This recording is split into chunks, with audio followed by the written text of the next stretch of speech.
Okay, well, it's been described by some as a block party, but chaos briefly erupting over the weekend in Seattle's so-called autonomous zone or CHOP area. So what's it really like on the ground? Join us with an update. Seattle radio host Jason Rantz, who actually took pictures of that altercation.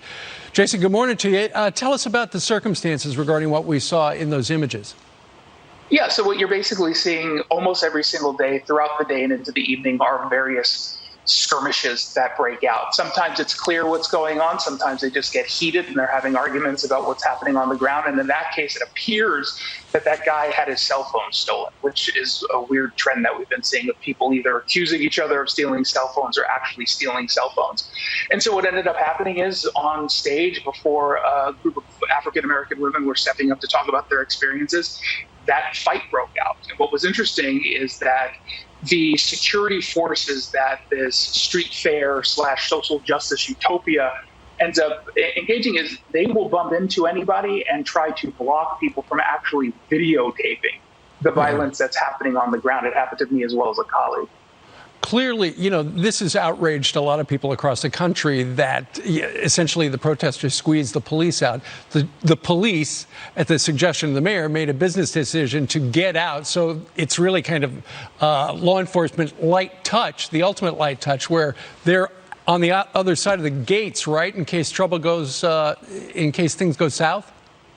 So, that's only partially true. The SPD has been pretty much advised, do not respond to 911 calls inside of this zone unless there's some kind of mass casualty event. So in the cases of any individual fights, they're not going to respond. And keep in mind also within the zone, not only are there businesses, but there are also a couple of apartment complexes. So people are, from a public safety perspective, people are getting impacted there.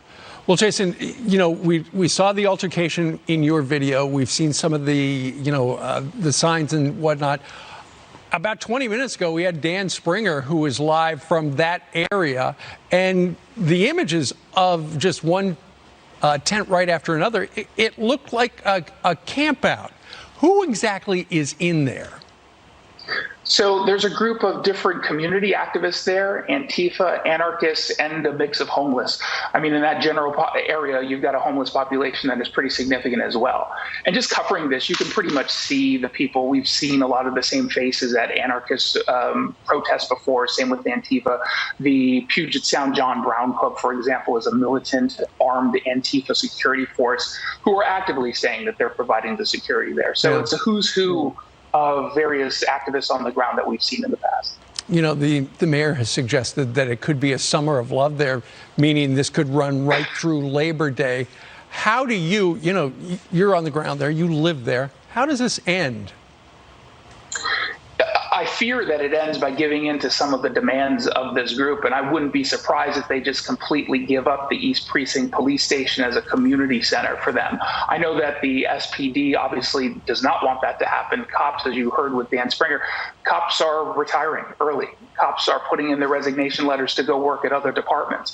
They feel like they are being completely abandoned by this mayor, and they are.